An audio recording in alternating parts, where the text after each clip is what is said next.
السلام علیکم۔ عمرو عیار سردار امیر حمزہ کے پاس بیٹھا حیرت بھری نظروں سے اس لمبی اور باریک سی تلوار کو دیکھ رہا تھا جو اسے سردار امیر حمزہ نے خاص طور پر اپنے خیمے میں بلا کر دی تھی۔ اس قدر لمبی اور پتلی تلوار عمرو عیار نے پہلے کبھی نہیں دیکھی تھی، اس لیے وہ حیران ہو رہا تھا۔ اسے اس بات کی بھی حیرانی تھی کہ سردار امیر حمزہ نے اسے ہی یہ تلوار کیوں دی تھی، جبکہ سردار امیر حمزہ اس کے سامنے بیٹھے اس کی حیرت پر مسکرا رہے تھے۔ کیوں خواجہ عمرو عیار، کیا تمہیں ہمارا تحفہ پسند نہیں آیا؟ عمرو کو خاموش اور حیرت زدہ دیکھ کر سردار امیر حمزہ نے مسکراتے ہوئے کہا، یہ بات نہیں ہے آقا، میں تو اس تلوار کو دیکھ کر حیران ہو رہا ہوں۔ آج سے پہلے میں نے اس تلوار کو آپ کے پاس کبھی نہیں دیکھا تھا، اور جہاں تک میری یادداشت کام کرتی ہے ایسی تلواریں میں نے کہیں بھی نہیں دیکھیں۔ عمرو نے جلدی سے کہا، یہ تلوار کسی انسان کی بنائی ہوئی نہیں ہے خواجہ عمرو عیار۔ سردار امیر حمزہ نے کہا تو ان کی بات سن کر عمرو اچھل پڑا۔ کیا مطلب؟ یہ آپ کیا کہہ رہے ہیں آقا؟ یہ تلوار انسانی ہاتھ کی بنائی ہوئی نہیں ہے تو کس نے بنائی ہے یہ تلوار، اور یہ آپ کے پاس کہاں سے آئی ہے؟ عمرو نے حیرت بھرے لہجے میں کہا، اس بات کا جواب ہم تمہیں بعد میں دیں گے کہ یہ تلوار ہمارے پاس کہاں سے آئی تھی، تم یہ پوچھو کہ ہم نے تمہیں یہ تلوار کیوں دی ہے۔ سردار امیر حمزہ نے کہا، او تو اس تلوار کو مجھے دینے کا آپ کا کوئی خاص مقصد ہے؟ عمرو نے چونک کر کہا، ہاں، یہ تلوار ہم نے تمہیں بہت بڑے اور خاص مقصد کے لیے ہی دی ہے۔ سردار امیر حمزہ نے اس بات میں سر ہلا کر کہا، مجھے بتائیں آقا، وہ خاص مقصد کیا ہے؟ عمرو نے کہا، اس تلوار سے تمہیں 4 شیطان جادوگروں کو ہلاک کرنا ہے عمرو عیار۔ سردار امیر حمزہ نے کہا، 4 شیطان جادوگر؟ عمرو نے کہا، ہاں، 4 جادوگر۔ وہ چاروں جادوگر آپس میں سگے بھائی ہیں۔ ان میں سے ایک کا نام بادشاہ جادوگر ہے، ایک وزیر جادوگر، ایک سالار جادوگر، اور چوتھا جادوگر خود کو سپاہی جادوگر کہتا ہے۔ سردار امیر حمزہ نے کہا، بڑے زبردست نام ہیں ان کے، انہوں نے تو خود کو شاہی خاندان سے منسلک کر رکھا ہے۔ عمرو نے چاروں جادوگروں کے نام سن کر مسکراتے ہوئے کہا، ہاں، اور وہ چاروں جادوگر ملک راسام پر قبضہ کرنا چاہتے ہیں۔ انہوں نے آپس میں یہی فیصلہ کر رکھا ہے کہ ملک راسام پر قبضہ کرتے ہی ان میں سے ایک بادشاہ بن جائے گا، ایک وزیر، ایک سپہ سالار اور ایک سپاہی۔ اس طرح وہ چاروں اس ملک کا سارا انتظام سنبھال لیں گے، اور چاروں اپنے اپنے طریقوں سے ملک راسام پر ظلم کریں گے، جس سے سارے ملک میں انتشار پھیل جائے گا۔ ہر طرف قتل و غارت، لوٹ مار اور افراتفری کا طوفان پھیل جائے گا، اور ملک راسام کی رعایا ان چاروں جادوگروں کے ہاتھوں بے موت ماری جائے گی۔ سردار امیر حمزہ نے کہا اور خاموش ہو گئے، او یہ تو ملک راسام کے شاہی خاندان اور رعایا پر بے پناہ ظلم ہوگا۔ عمرو نے ہونٹ سکوڑتے ہوئے کہا، ہاں، اس ظلم کے طوفان کو روکنے کے لیے ہی تو میں نے تمہیں یہ تلوار دی ہے۔ سردار امیر حمزہ نے کہا، میں سمجھا نہیں آقا، اس تلوار سے بھلا میں اتنے بڑے طوفان کو کیسے روک سکتا ہوں؟ عمرو نے حیران ہو کر کہا، ان چاروں جادوگروں کو ہلاک کر کے تم اس خوفناک طوفان کو روک سکتے ہو عمرو عیار۔ چاروں بھائی جادوگروں کو تم اس تلوار سے ہلاک کرو گے۔ یہ تلوار ہی ان چاروں جادوگروں کو ہلاک کرنے میں تمہاری مدد کر سکتی ہے، ورنہ ان جادوگروں کو تم کسی دوسرے ہتھیار سے ہلاک نہیں کر سکتے، کیونکہ ان چاروں جادوگروں نے جادو کے زور سے اپنے جسم فولاد سے بھی زیادہ مضبوط اور سخت بنا رکھے ہیں۔ سردار امیر حمزہ نے کہا، او وہ چاروں جادوگر ہیں کہاں، اور آپ کو کیسے معلوم ہوا ہے کہ وہ چاروں جادوگر اس قدر خوفناک ہیں اور وہ ملک راسام پر قبضہ کرنا چاہتے ہیں؟ عمرو نے کہا، رات کو میرے خواب میں بڑے بابا آئے تھے، انہوں نے ہی مجھے یہ سب کچھ بتایا ہے، اور یہ تلوار بھی انہوں نے ہی مجھے دی ہے۔ انہوں نے مجھے بتایا تھا کہ یہ تلوار وہ پاتال سے لائے ہیں۔ سردار امیر حمزہ نے کہا، پاتال سے؟ عمرو نے چونک کر کہا، ہاں، پاتال سے، جہاں جادوگروں کا سب سے بڑا اور طاقتور سردار رہتا ہے، جسے کالا بادشاہ کہا جاتا ہے۔ یہ تلوار اسی کالے بادشاہ نے شیطان جن سے بنوائی تھی۔ سردار امیر حمزہ نے کہا، او اس کا مطلب ہے یہ شیطانی تلوار ہے؟ عمرو نے چونک کر کہا، ہے نہیں، تھی۔ اس تلوار کو شیطان نے ہی بنایا تھا، لیکن بڑے بابا کے ہاتھ لگنے کے بعد اس تلوار پر سے شیطان کے اثرات ختم ہو گئے ہیں، اس لیے تو میں نے اس تلوار کو اپنے پاس رکھ لیا تھا، ورنہ اسے میں ہاتھ لگاتا تو یہ تلوار فوراً جل کر راکھ ہو جاتی۔ سردار امیر حمزہ نے کہا، او میں سمجھ گیا، بڑے بابا نے آپ کو یہ تلوار مجھے دینے کے لیے کہا ہوگا اور وہ چاہتے ہوں گے کہ میں ان چاروں جادوگروں کو جا کر ہلاک کر دوں تاکہ وہ ملک راسام پر قبضہ نہ کر سکیں۔ امرو نے کہا، تم بالکل ٹھیک سمجھے ہو، بڑے بابا نے یہی کہا تھا۔ انہوں نے یہ نہیں بتایا تھا کہ وہ چاروں جادوگر کہاں ہیں، ان کے بارے میں تم خود ہی معلوم کر لو گے۔ اس کے علاوہ انہوں نے مجھے ایک حکم بھی دیا تھا۔ سردار امیر حمزہ نے مسکراتے ہوئے کہا، او کیا حکم تھا وہ؟ امرو نے دھڑکتے دل سے ان کی طرف دیکھتے ہوئے پوچھا۔ انہوں نے حکم دیا تھا کہ میں تمہیں یہ بھی بتا دوں کہ وہ چاروں جادوگر بے حد دولت مند ہیں۔ انہوں نے اپنے پاس بڑے بڑے خزانے جمع کر رکھے ہیں۔ ان چاروں جادوگروں کو ہلاک کر کے امرو ان کے خزانوں کو حاصل کر سکتا ہے۔ سردار امیر حمزہ نے کہا تو امرو عیار کی آنکھیں چمک اٹھیں۔ او اور کیا کہا تھا انہوں نے؟ امرو نے آنکھیں پٹپٹاتے ہوئے سردار امیر حمزہ سے پوچھا۔ انہوں نے مجھے حکم دیا تھا کہ نیک شگون کے طور پر میں تمہیں 20,000 سونے کی سرخ مہر والی اشرفیاں بھی دوں تاکہ تم اپنا کام جلد سے جلد اور بہتر طریقے سے سر انجام دے سکو، سردار امیر حمزہ نے کہا، اور ان کی بات سن کر امرو عیار کی بانچیں کھل گئیں۔ سونے کی 20,000 سرخ مہر والی اشرفیوں کو سن کر امرو عیار کا رنگ گلار ہو گیا تھا۔ او بڑے بابا مجھ سے بے حد محبت کرتے ہیں، وہ جب بھی سوچتے ہیں میرا بھلا ہی سوچتے ہیں، امرو نے خوش ہوتے ہوئے کہا تو سردار امیر حمزہ بے اختیار ہنس پڑے۔ پھر انہوں نے تکیے کی دوسری طرف سے 2 تھیلیاں نکال لیں اور امرو عیار کی جانب بڑھا دیں۔ ان تھیلیوں میں سرخ مہر والی سونے کی اشرفیاں تھیں۔ امرو نے ان تھیلیوں کو لے کر جلدی سے اپنی زنبیل میں ڈال دیا۔ اس کا چہرہ خوشی سے سرخ ہو گیا تھا۔ بہت بہت شکریہ آقا، آپ کا اور بڑے بابا کا، میں دل کی گہرائیوں سے شکریہ ادا کرتا ہوں۔ اب مجھے اجازت دیں، میں جلد سے جلد جا کر ان شاہی جادوگروں کو ہلاک کرنا چاہتا ہوں تاکہ میں بڑے بابا اور آپ کی نظروں میں سرخرو ہو سکوں۔ دونوں تھیلیاں زنبیل میں ڈال کر امرو نے فوراً اٹھتے ہوئے کہا۔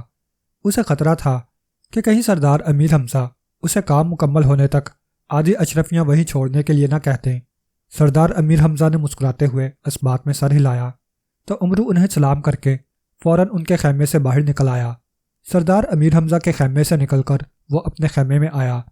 خیمے میں آ کر اس نے سنہری تختی سے ان چاروں شاہی جادوگروں کے بارے میں مزید معلومات حاصل کی اور پھر وہ اپنے خیمے سے بھی باہر آ گیا۔ تھوڑی ہی دیر میں وہ اپنے مخصوص عربی نسل کے گھوڑے پر سوار ہو کر سردار امیر حمزہ کے لشکر سے نکلا جا رہا تھا۔ سنہری تختی نے امرو کو بتایا تھا کہ ان چاروں جادوگروں نے ملک راسام کی جنوبی پہاڑیوں کے درمیان ایک بہت بڑا محل بنا رکھا تھا۔ اس محل میں 3 جادوگر شطرنج کھیل رہے ہیں، جو کہ ایک جادوئی شطرنج ہے جو اگر بادشاہ جادوگر نے جیت لی تو اس محل اور محل کے باہر لاکھوں جادوئی پتلے نمودار ہو جائیں گے، جن کی مدد سے وہ چاروں آسانی سے ملک راسام پر قبضہ کر لیں گے۔ شطرنج کھیلنے والے دوسرے 2 جادوگر وزیر جادوگر اور سالار جادوگر ہیں، جبکہ سپاہی جادوگر محل میں ان کی حفاظت کرتا ہے۔ سنہری تختی نے امرو کو بتایا کہ 3 جادوگر تو شطرنج کھیلنے میں مصروف ہیں، ان سے تو امرو عیار کو زیادہ خطرہ نہیں ہے، مگر سپاہی جادوگر اس کے لیے مصیبت کا باعث بن سکتا ہے۔ وہ ایک لمبا تڑنگا، طاقتور اور نہایت خوفناک جادوگر ہے۔ اس جادوگر نے اپنا حلیہ جنگل کے وحشیوں جیسا بنا رکھا ہے۔ اس کے سر پر مختلف پرندوں کے پروں کا بنا ہوا تاج بھی ہے اور اس کے کانوں پر سنہری پر بھی ہیں۔ اس کے علاوہ اس جادوگر کے پاس ایک لمبی سی ہڈی ہے جس کے سرے پر کھوپڑی بنی ہوئی ہے۔ اگر وہ چاہے تو اس ہڈی اور کھوپڑی کی مدد سے بستیوں کی بستیوں کو ایک لمحے میں جلا کر راکھ بنا سکتا ہے۔ اس کے گلے میں انسانی کھوپڑیوں کا ہار ہے۔ امرو کو سنہری تختی نے ہدایت دی تھی کہ اسے سب سے پہلے سپاہی جادوگر کو ہلاک کرنا ہوگا، اس کے بعد سپہ سالار جادوگر، پھر وزیر جادوگر کو، اور آخر میں اسے بادشاہ جادوگر کو ہلاک کرنا ہوگا۔ اگر اس ترتیب میں اس سے گڑبڑ ہو گئی، یعنی اگر اس نے سپہ سالار جادوگر کی جگہ پہلے بادشاہ جادوگر یا وزیر جادوگر کو ہلاک کر دیا تو محل میں موجود غیبی شیطانی سائے فوراً اس پر جھپٹ پڑیں گے اور اسے ایک لمحے میں ہلاک کر دیں گے۔ سنہری تختی سے ہدایات لے کر امرو نے استبل سے اپنا گھوڑا لیا اور پھر وہ ملک راسام کی سرحدی پہاڑیوں کی طرف روانہ ہو گیا۔ سنہری تختی نے امرو کو یہ بھی بتایا تھا کہ ان جادوگروں کے محل کے باہر 10 جادوگر، 10 جن اور 10 خوفناک دیو موجود ہیں۔ انہیں ہلاک کیے بغیر امرو محل میں داخل نہیں ہو سکے گا، اس لیے سب سے پہلے اسے ان جادوگروں، جنوں اور دیووں کو ہلاک کرنا پڑے گا۔ مسلسل اور کئی روز کے سفر کے بعد آخر کار عمرو عیار ملک راسام کے سرحدی علاقے میں جا پہنچا۔ وہاں ہر طرف اونچی اور بڑی بڑی پہاڑیاں تھیں۔ سرسبز پہاڑیوں پر درختوں کا جیسے جنگل سا پھیلا ہوا تھا۔ عمرو عیار نے اس علاقے میں پہنچ کر گھوڑا چھوڑ دیا اور پیدل ہی ایک پہاڑی پر چڑھنے لگا۔ پہاڑی پر چڑھتے ہوئے اس نے سردار امیر حمزہ کی دی ہوئی تلوار زنبیل سے نکال کر ہاتھ میں پکڑ لی تھی۔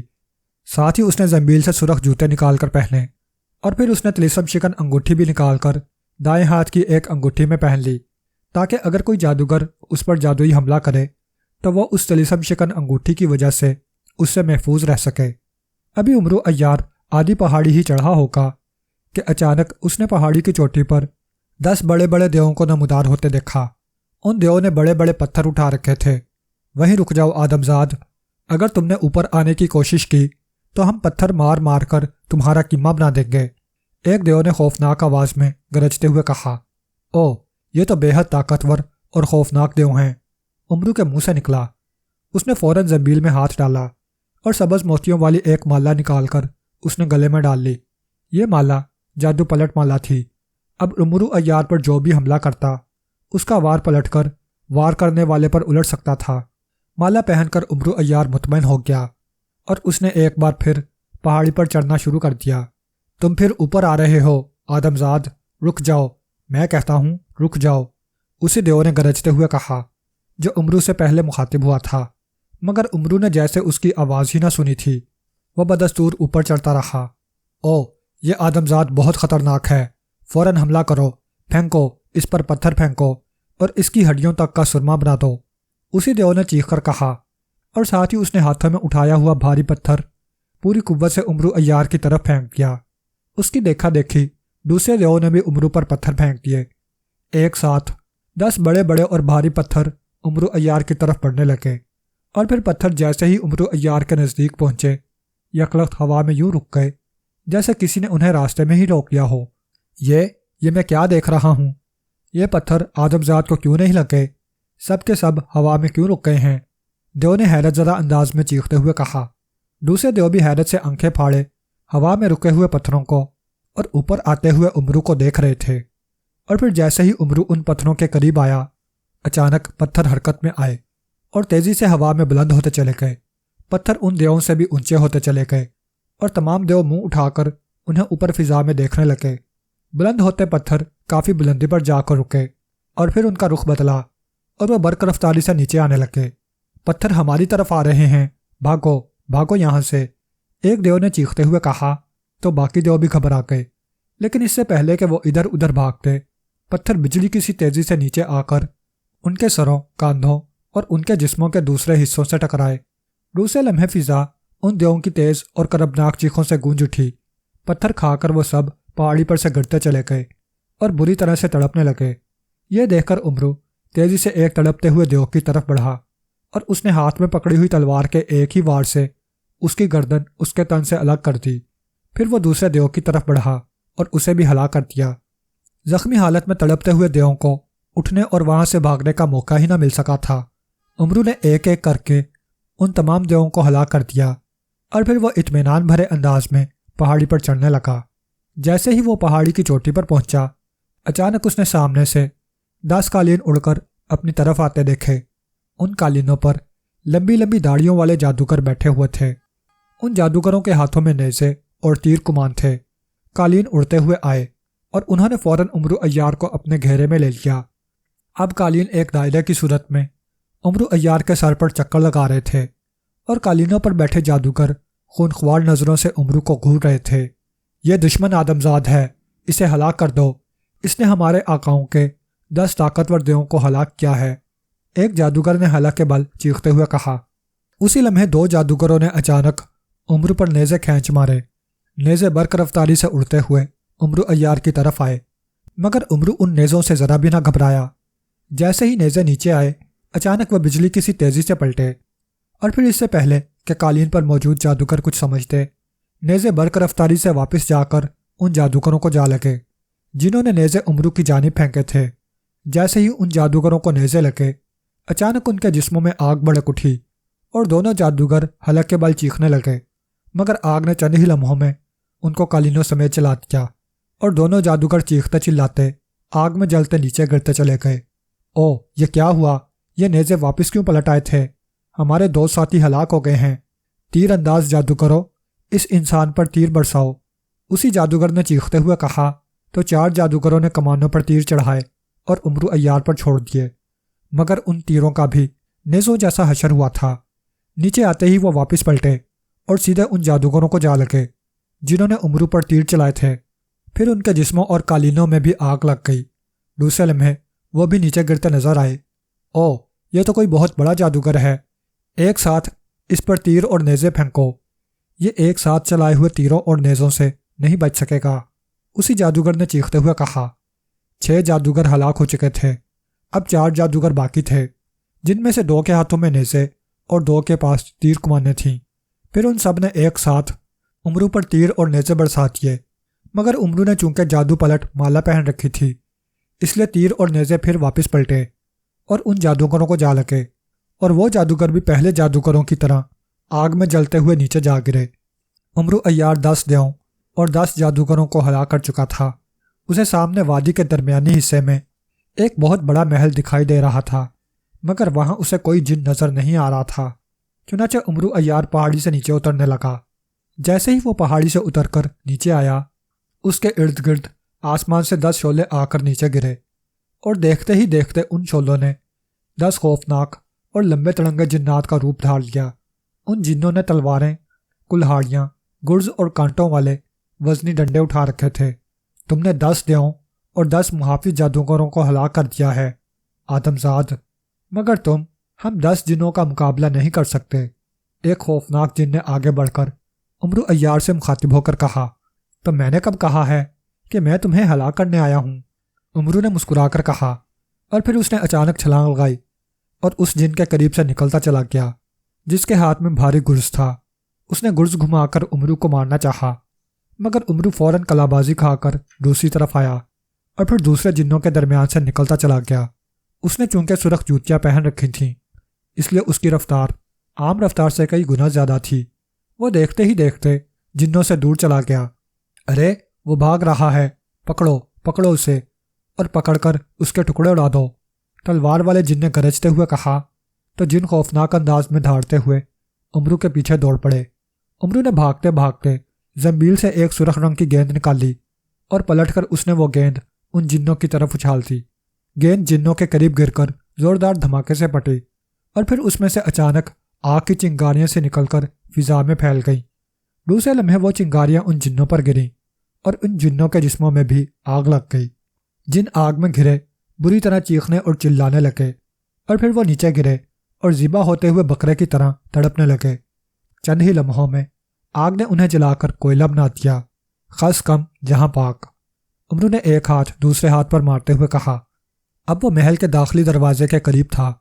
اس نے زنبیل سے سلیمانی چادر نکال کر کاندھوں پر ڈالی اور پھر غیبی حالت میں محل میں آ گیا۔ محل بے حد بڑا اور شاندار تھا۔ عمرو غیبی حالت میں تلوار ہاتھ میں لیے راہداریوں اور دالانوں سے گزرتا جا رہا تھا۔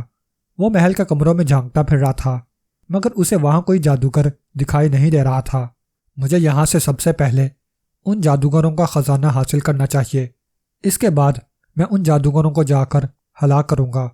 ایسا نہ ہو ادھر میں ان جادوگروں کو ہلاک کروں، ادھر محل کے ساتھ وہ خزانہ بھی غائب ہو جائے، عمرو نے بڑبڑاتے ہوئے کہا۔ اسی لمحے زنبیل کا منہ کھلا اور اس میں سے محافظ بونا نکل کر باہر آ گیا۔ تم میری اجازت کے بغیر زنبیل سے باہر کیوں نکلے ہو؟ اسے دیکھ کر عمرو نے تیز لہجے میں کہا، آقا، چاروں جادوگر دائیں طرف والے کمرے میں ہیں، جہاں دروازے پر گلابی پردہ لہرا رہا ہے۔ آپ جا کر ان چاروں جادوگروں کو ہلاک کریں۔ آپ کے لیے ان جادوگروں کا خزانہ میں حاصل کرتا ہوں۔ میں چند ہی لمحوں میں ان جادوگروں کا خزانہ لے کر آپ کی زنبیل میں آ جاؤں گا۔ زنبیل کے محافظ بونے نے کہا، او یہ ٹھیک ہے، خزانہ ڈھونڈنے میں مجھے نہ جانے کتنا وقت لگ جائے، تم میری زنبیل لے جاؤ اور سارا خزانہ اس میں ڈال کر لے آؤ، تب تک میں ان جادوگروں کا خاتمہ کرتا ہوں۔ عمرو نے کہا تو محافظ بونا زنبیل لے کر فوراً غائب ہو گیا۔ عمرو نے دائیں طرف دیکھا، ایک طرف محرابی دروازہ تھا جس پر گلابی رنگ کا بڑا سا پردہ لہرا رہا تھا۔ عمرو نے کاندھوں پر سے سلیمانی چادر اتاری اور ظاہر ہو گیا۔ وہ تلوار لے کر کمرے کے دروازے کی طرف بڑھا تو اسے کمرے میں 4 جادوگر دکھائی دیے۔ ان میں سے 3 جادوگر ایک شطرنج کے گرد بیٹھے شطرنج میں کھوئے ہوئے تھے، جبکہ ایک لمبا تڑنگا جادوگر جس کے سر پر پرندوں کے مختلف رنگوں والا تاج تھا، ہاتھ میں ایک لمبی سی ہڈی لیے اطمینان سے ایک طرف کھڑا تھا۔ اس کے سنہری پر بھی تھے اور اس نے گلے میں 5 بڑی بڑی کھوپڑیاں بھی لٹکا رکھی تھیں۔ امرو پردہ ہٹا کر برق رفتاری سے اندر آ گیا۔ اس سے پہلے کہ پروں کے تاج والا جادوگر اس کی طرف متوجہ ہوتا، امرو کا تلوار والا ہاتھ گھوما اور اس جادوگر کا پیٹ کاٹتا چلا گیا۔ جادوگر کے حلق سے کربناک چیخ نکلی اور اس کے پیٹ سے خون کا فوارہ سا پھوٹ پڑا اور وہ اچھل کر پیچھے ہٹتا چلا گیا، مگر امرو فوراً آگے بڑھا اور اس نے تلوار مار کر اس جادوگر کے 2 ٹکڑے کر دیے۔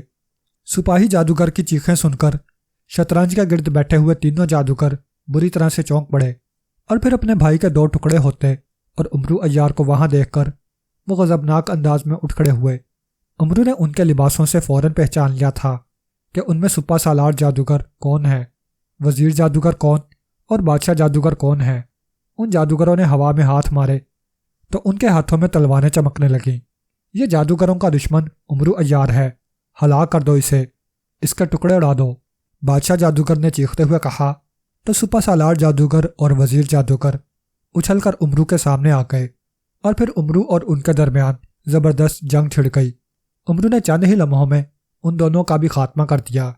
اپنے 3 بھائیوں کی لاشیں دیکھ کر بادشاہ جادوگر نے بھی بری طرح سے چیختے اور گرجتے ہوئے امرو پر حملہ کر دیا اور ان کے درمیان پھر تلوار بازی کا زبردست مقابلہ شروع ہو گیا، مگر آخر کار امرو عیار نے سردار امیر حمزہ کی دی ہوئی تلوار سے بادشاہ جادوگر کی بھی گردن اڑا دی۔